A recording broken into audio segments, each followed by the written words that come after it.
गुरु जी के सामने आप झूठ के बोलोगे, कहते कोई गुट्टी ला गया बीच में, नाम टूट गया, और नहीं बताओगे तो आपका नाम खंड है, लाभ हो को नहीं, कनेक्शन कट चुके ऑटोमेटिक। तो यह झूठ बोल के भी के आपने फिर फायदा हुआ, लाभ हुआ, हानि हुई, बल्कि लाभ नहीं हुआ। और भी कोई माता धोखा को कोई और किसी भी कारण से नामखंड हो जाता तुरंत बताना चाहिए।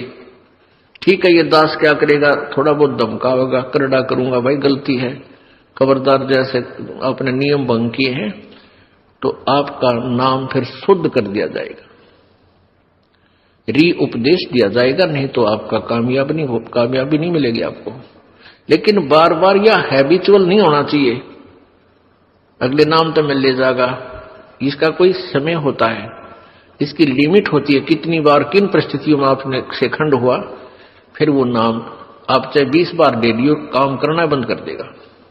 तो इसलिए हमने बहुत डर के, जैसे माता गर्भ को रख यत्न बना और ठेस लगे तो छन हो तेरी ऐसे भक्ति जा।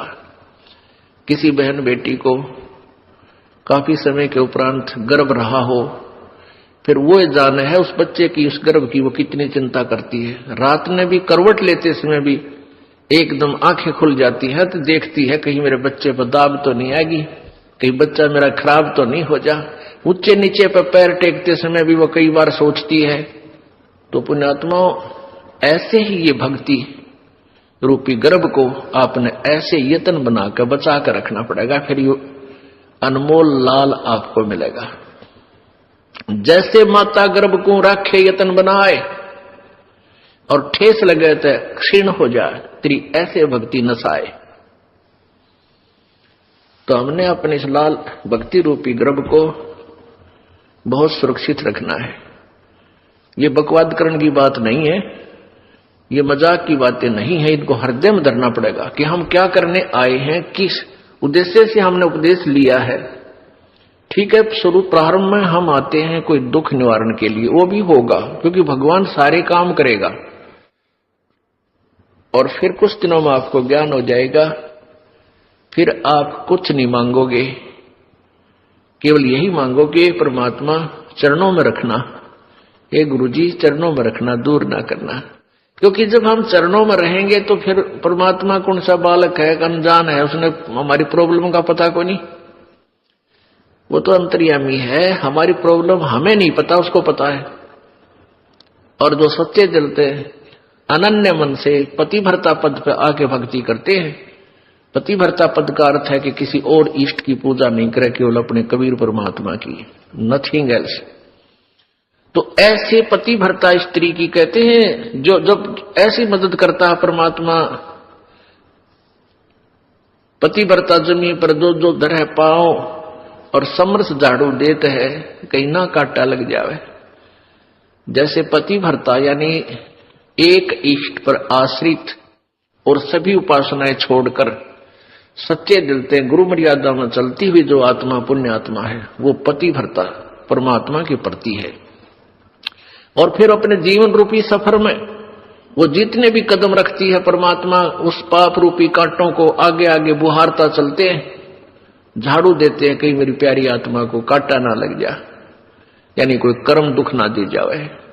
पतिव्रता जमी पर जो धर है पाओ और समर्थ झाड़ू देते है, कहीं ना कांटा लग जाए। कि गुरु से कपट शिष्य जो राखे, यम राजा के मुगदर चाखे, और ही कपट मुख प्रीत उचारे। ऊपर देता है मीठा बोले हाँ जी, और अंदर में दोष राखे। कहते सो जीव कैसे लोक सिधाई, और बिन गुरु मिले मोहे ना पाई।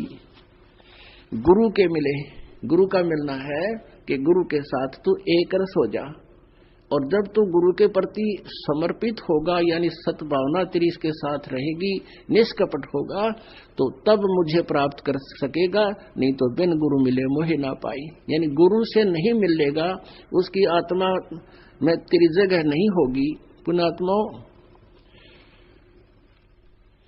आप जी जैसा भी व्यवहार और भक्ति कर रहे हो, इस दास के नोटिस में होता है, और अंदर से उस भक्त के प्रति एक विशेष रहम जाता है दास को मालूम, आप तो इस बात को नहीं समझ सकते। एक विशेष उसकी तरफ आशीर्वाद भरी अंदर से लहर जाती है, तो वो लहर आपको प्राप्त करनी है, वो मिलन है, वो मिला है मेरे से। तो इस प्रकार आप मर्यादा में रहोगे और सत भक्ति करते रहोगे तो परमात्मा की अंदर से आपके प्रति एक विशेष कसक, एक मेहर की नजर रहती है और उससे ही भगवान मिलेगा। तो यहां परमात्मा कहते हैं गुरु भक्ता मम आत्म होई और वा के हृदय रहु समोई। गुरु भक्ता मम आत्म होई वा के हृदय रहु समोई। वही बात आकर रुकेगी कि गुरु का जो भक्त है वो मेरी आत्मा है और जो गुरु के प्रति जिसकी श्रद्धा नहीं वो मेरा लगता ना कुछ। क्योंकि अब ये सोच कर चले है भगवान के मेरे स्थान पर आज ये बैठा है ये दास और मैं इसके स्थान पर आ जाता तो ये मेरे साथ भी ऐसा व्यवहार करेंगे। ये तो स्वभाव यहां परिवर्तन करने के लिए आपने रिहर्सल करनी पड़ेगी। अब गुरु जी के सामने झूठ वही बोलेगा जिसने अपनी भक्ति का नाश करना। ना दास कोई पैसा मांगता, ना कदे थारी पर्ची काटता, ना आपको ज्ञान देता हूं ऐसे पुण्य दान करो, इच्छा हो तो करो, भक्ति करो। और फिर भी कोई विकार आप रखते हो तो अपना नाश कर रहे हो, अपने को धोखा दे रहे हो और साथ में इस दास के साथ जो है कपट करके भगवान से कपट कर रहे हो। तो आपने निर्मल होना पड़ेगा। हो जाओ कोई किसी कारण से गलतियां, क्योंकि आप संख्या में कम हो, समाज जो दूसरे भाव में ज्यादा है, एक एक परिवार में एक सदस्य नाम ले रखा है, 4 नहीं ले रहे हैं, तो गलती बन सकती है। तो उसकी अक्षमा याचना करें। दास फिर आपको करड़ा भी करता है, धमकाता भी है, खबरदार ऐसा करा तो नाम नहीं दूंगा। बिल्कुल सही है, बार बार नाम तोड़ने से भगवान के साथ चीटिंग हो जाती है। तो गलती हो जाए तो फिर क्षमा याचना करें, पुनर्उपदेश दिया जाएगा। आपके गलती बन जाने से फिर नाम खंडित हो जाता है, वो कनेक्शन कट जाता है, पावर नहीं जाएगी आपके घर पे, वो पुनः कनेक्शन जुड़वाना पड़ता है, तब वो पावर फिर शुरू हो जाती है। तो इसमें कपट नहीं करें, हो जाए गलती कोई बात नहीं, बन सकती है, क्योंकि हम भयंकर लोक में रह रहे हैं, हमें भी पता है। लेकिन जानबूझ कर बार बार बकवाद फिर भगवान न नहीं सुहावेगी। घनी मजबूरी हो तो हो सकती है कभी, लेकिन फिर बार बार उन मजबूरियों से भी संघर्ष करना सीखो। जैसे मीराबाई ने किया, ध्रुव प्रहलाद ने किया, आज उनके नाम रोशन हुए, सफल हुए। और समाज अपने आप फीका पड़ जाएगा जब आपकी सच्चाई को देखेगा, आपका अनुकूल करेंगे, अनुसरण करेंगे, आपका साथ हो जाएंगे। उनको भी चाहिए भगवान। बिना ज्ञान का व्यक्ति हमारा विरोध कर सकता है, ज्ञानवान तो हमारा साथी हो जाएगा। जैसा मोती ओस का ऐसी तेरी आवे, गरीबदास कर बंदगी भाई भौर न ऐसा दाव, ऐसा दाव, ऐसा मौका, ऐसा चांस मनुष्य शरीर और फिर ये तत्व ज्ञान, और अब भी तुम पीछे रहोगे। कहते फिर परमात्मा ना संभाले तुमने कई हजारों वर्षों तक, हजारों युगों तक नहीं संभालेगा, क्योंकि आप रिजेक्ट कर दिए जाओगे कि इतना कुछ होने के बावजूद भी। और फिर अपनी अज्ञानता और अपने ही ज्ञान के ऊपर आधारित होकर के अपने आप ही चले, संत की एक भी नहीं मानी। क्यों कुछ दिनों के बाद परमात्मा इतना सुख दे देता है, यूं सोचा है बस मौज माजरी है और ऐसे ही होना था। नहीं, यही भूल समाप्त कर देना कि प्रभु के चरणों में आने के बाद जो आपने पुण्यदान किया है, ये हो सकता है आपका इस जीवन भी चल सके और 1-2 जीवन और भी चल सकता है, इतना पुण्य हो जाता आपका। लेकिन जिस दिन से आप संत से विमुख हो जाते हैं उसी दिन आपका फुल स्टॉप हो जाता है। आप जो परमात्मा की मर्यादा को भंग कर देते हो, अपने मनमुखी शुरू हो जाते हो, उसी दिन से आपकी भक्ति पर फुल स्टॉप लग जाता है आगे की। जब तक आप पुनः उपदेश प्राप्त नहीं कर लेते, उपदेश प्राप्त कर लेने मात्र से भी नाम नहीं जुड़ जाता। परमात्मा कहते हैं इन बातों क्या पाइये कर सतगुर नजर निहाल, राजी कर सतगुर रूठे नू। ठीक है, कोई भक्त है, पहले लगा हुआ है, फिर उसने बीच में बकवाद कर दी, दोबारा भी चौथा भी नाम ले जाता है। जब तक इस दास हृदय से उसको उपदेश नहीं देता, तब तक उसका पुनर्नाम सब नहीं जुड़ पाएगा। ये मेरे बस की बात नहीं, ये परमात्मा की ही प्रेरणा अंदर से होती है। नाम अवश्य दे दिया जाता है, क्योंकि हमारा स्वभाव है कि हो सकता है ये बालक फिर सुधर जाए, बच्चा भगवान का।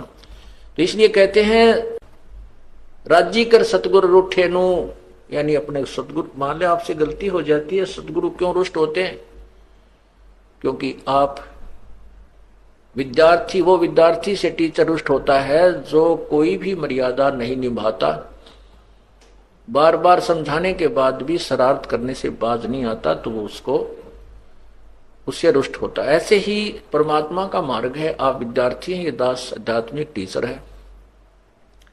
आपके हित के लिए आपको समझाया बुझाया जाता है, गलती करते हो आपको धमकाया भी जाता है, आपके भविष्य को मद्देनजर रखते हुए। निदास का कोई लेन देन नहीं। अब जो बच्चे परमात्मा से विमुख हो गए, नाम ले रखा था, गलतियों पर गलतियां की, हमने उनको धमका दिया, उनका नाम काट दिया गया यहां से, इस विद्यालय से, तो वो बाहर चले जाते हैं अपने दूसरे क्षेत्र में या दूसरे संत के पास, या जैसी पूजाएं उसको पहले करते थे वो करने लग जाते हैं। और वो कहते हैं हमारे ताज भी ठाठ हो रहे हैं, हमने तो उनको छोड़ दिया, उस नाम को भी, संस्था को भी छोड़ दिया, और कहते अब हमें कोई हानि नहीं हो रही है। पुण्यात्माओं, आप जब तक आपका नाम जुड़ा है, आप कोई गलती करते हो, परमात्मा आपको झटका देता है एक आधा हल्का सा, ताकि तुम सुधर जाओ, सावधान हो जाओ, आगे गलती ना करो। और जब यहां से विमुख हो जाते हो, आपका नाम कट जाता है, आप चाहे सत्संग में भी आते रहोगे, परमात्मा आपको स्वीकार नहीं करता है, तो फिर आपके ऊपर झटके नहीं आएंगे, आपको केवल वो काल पुण्य देगा जो आपका दे रखा है। जैसे विद्यार्थी, जो बच्चा स्कूल में आता है, गलती करता, टीचर उसको पीटता भी है, एक आधा थप्पड़ भी मार दे, खुड़कावत धमकाता भी है, और जब वो बच्चा स्कूल छोड़कर चला जाता है, फिर चाहे वो गधे पर बैठ कर बारी लेता रहे, कहीं घूमता रहो, कहीं खेलो, वो टीचर उसको कुछ नहीं कहेगा, उसके साथ से निकल जाएगा, वो कितनी शरारत कर रहा हो वो नहीं, टीचर नहीं बोलेगा उससे, क्योंकि अब उसका विद्यार्थी नहीं रहा।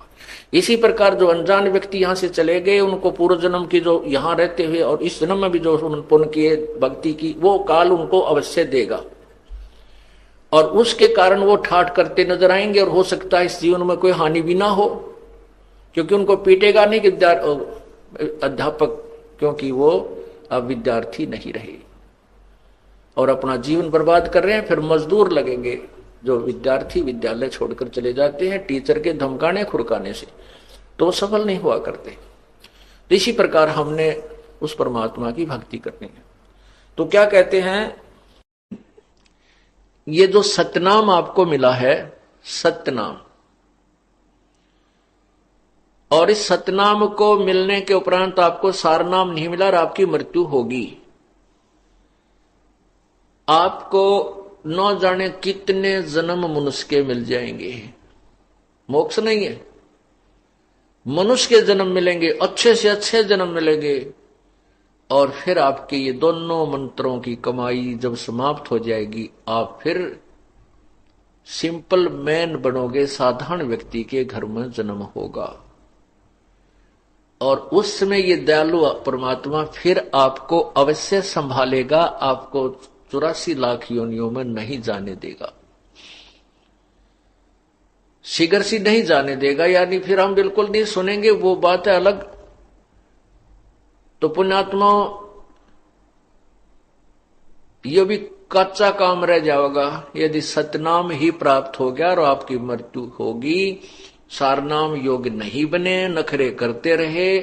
अब क्या देखता है ये दास, नाम ले गया था जी पिछला महीने और नाम खंडित हो गया, पहला नाम लिया था दोबारा लूंगा।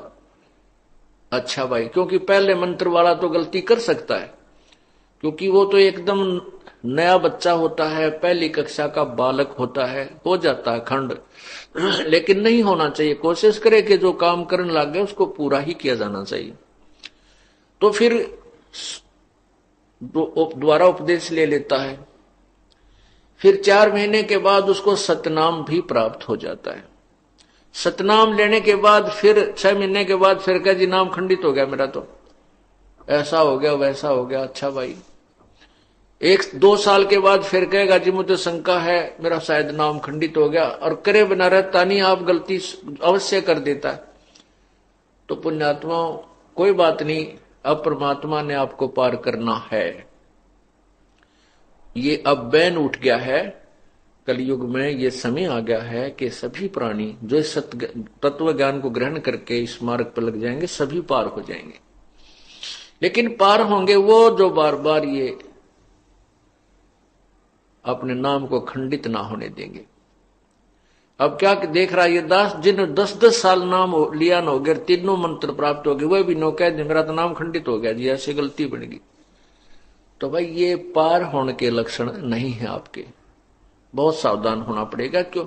हाँ, इतना है कि परमात्मा दयालु है, इन्होंने बहुत ज्यादा कंसेशन दे दी है कि कोई बात नहीं, इस बूढ़े कलयुग में, इस घोर कलयुग में ये गलती हो ही जाती है। लेकिन आपका जान का समय आ गया और उससे 1 महीने पहले फिर कह दोगे मेरा तो नाम टूट गया, ये कोई बात हुई नहीं। सावधानी बरतो। अगर आदमी 2 वर्ष 3 वर्ष 4 वर्ष के बाद भी दृढ़ नहीं होता है, फिर मोक्ष नहीं हो पाएगा आपका, बहुत सावधानी करनी पड़ेगी। अब परमात्मा कहते समझा है तो सिर दर पाओ, बहुर नहीं रे ऐसा दाओ। तो पुण्यात्मा जो ये दास आपको कह रहा है, फिर आपके साथ क्या होगा? जिनको सार नाम भी प्राप्त हो गया है उन गिल्ला के बनेगी, उनको और कुछ कंसेशन भगवान देगा, लेकिन मोक्ष नहीं होगा। ये मत समझना कि सार नाम मिल गया अब पार हो गए, नहीं, इसकी भी कमाई करनी पड़ेगी, आपने अंतिम श्वास तक करनी पड़ेगी। उसके साथ क्या बनेगा कि आप मोक्ष की मृत्यु होगी, सार नाम की कमाई पूरी बनी नहीं, तो फिर आपको तुरंत ही मनुष्य जन्म मिलेगा। जैसे कुछ भक्त चले गए जिनको सतनाम मिला हुआ था और सारनाम नहीं मिला, उनको भी तुरंत मनुष्य जन्म मिलेगा और इसी क्षेत्र में मिलेगा। हो सकता है जो उनके परिवार ने अगर नाम ले लिया हो और वो बुढ़ा मर गया तो उसको हो सकता है उन्हीं के घर में फिर दोबारा जन्म मिल जाएगा तुरंत ही, और वो 2-3 वर्ष का होते ही फिर नाम ले लेगा। अभी तक ये दास यहां पर परमात्मा ने छोड़ रखा है, तो उसका मोक्ष अवश्य होगा, क्योंकि फिर उसका नाम खंडित नहीं होगा। क्यों नहीं होगा? क्योंकि वो छोटा सा बच्चा होगा और उसके घर में पहले से परमात्मा की अमर वाणी चल रही होगी और उसका नाम खंडित होए को ना। खंडित क्यों नहीं होगा? क्योंकि पहले से ही उस परिवार में वो साधना सुचारू रूप से चल रही होगी और ऐसा समाज बन चुका होगा कि कोई उसमें बाधक बनेगा ही नहीं। पार तो होंगे लेकिन जन्म बढ़ा लिए, और हो सकता है काल का कुछ अटपटा खेल है। और पुण्यात्माओं, आप ये मत सोचना कि अगले जन्म में देख लेंगे, या भी पेंडिंग नहीं छोड़ना आपके। अगले जन्म में माना आपकी का जन्म दे दे अफ्रीका में, क्योंकि हमारे संस्कार आपस में रले मिले हैं। हिंदू, मुसलमान, सिख और ईसाई कोई भिन्न नहीं है, हम एक पिता की संतान हैं। और ये मजहब धर्म तो अभी बने हैं इस कलयुग में, इससे पहले कोई धर्म मजहब की कोई अलग से व्यवस्था नहीं थी। और तो उस समय हम आपस में एक दूसरे से रले मिले रहे हैं, हमारे संस्कार एक दूसरे में उलझे हुए हैं। आज हम हिंदू घर में जन्म है तो मृत्यु के उपरांत हम हो सकता है किसी मुसलमान के घर जन्म लेंगे, क्योंकि वो पुण्यात्मा से हमारा कोई संयोग हो सकता है, तो वहां चले जाएंगे। तो वहां फिर कौन समझाओगा आपको इस तत्व ज्ञान को? ऐसे कट्टरपंथी बन गए हैं। तो इस प्रकार आपका बहुत सौभाग्य है कि आपको पहले जन्म हिंदुस्तान में और फिर हिंदू धर्म में। हिंदू धर्म में अभी इतना कट्टरपंथ नहीं आया है जितना कि अन्य धर्मों में प्रवेश कर चुका है। वो तो एक शब्द भी सुनकर सुनने को तैयार नहीं है। और हिंदू धर्म ने का सभी संतों ने अंडोला बना रखा है। कोई फलाना पंथी, वरना कितने तक गुरुओं के पंथी इस हिंदू समाज के अंदर न्यारे न्यारे बना डाले। पहले तो हिंदुस्तान, दूसरे हिंदू धर्म के अंदर आपका जन्म, और एक विशेष सुविधा सिख धर्म में भी है कि उसमें भी किसी को कोई बाउंडेशन नहीं है, वो जहां चाहे अपनी भक्ति ग्रहण कर सकता है। दूसरा सौभाग्य यह है कि जिनको सिख धर्म में जन्म है। और मुसलमान धर्म एक ऐसे कट्टरपंथ बन गया है कि वो तो किसी की बात सुनकर राजी को नहीं। हम इसमें आगे ना चल करके वापस आते हैं कि मान लीजिए आपका ये जन्म मनुष्य का भी हो गया और हो गया मुसलमानों में, तो फिर वो आप इस मार्ग को ग्रहण करने से वंचित रह जाओगे, क्योंकि वहां की मर्यादाएं बहुत कठिन बना दी गई। अब क्या होगा कि मान लीजिए जैसे जिसको सारनाम मिल गया है और उसको उसका मोक्ष मृत्यु हो जाती है, पार नहीं हो पाया, तो दूसरा जन्म होगा, मनुष्य का ही होगा। लेकिन ये आवश्यक नहीं है। वैसे तो कृपा है परमात्मा की, आपके संस्कार वो चेंज वेंज करके यही भी कर सकता है, हो सकता है, मतलब एक ऑप्शन मान कर चलो, एक ज्यादा इस चीज को विचार करके चलो कि हो सकता है आपका कितना दूसरे अरब कंट्रीज में हो गया। पहले तो वहां इस ज्ञान की छीट भी ना लागण दे युकाल, वहां तक पहुंचन भी ना दे इस ज्ञान को, और फिर वहां आप मनमाने कोई देश के राष्ट्रपति बन जाओ, फिर आपने भक्ति की आवश्यकता है कोई ना, वहीं अपने उन जो भी वहां की साधना उसी में लीन रहोगे और ये सोचोगे कि इसी साधना से मुझे ये मौज हो रही है।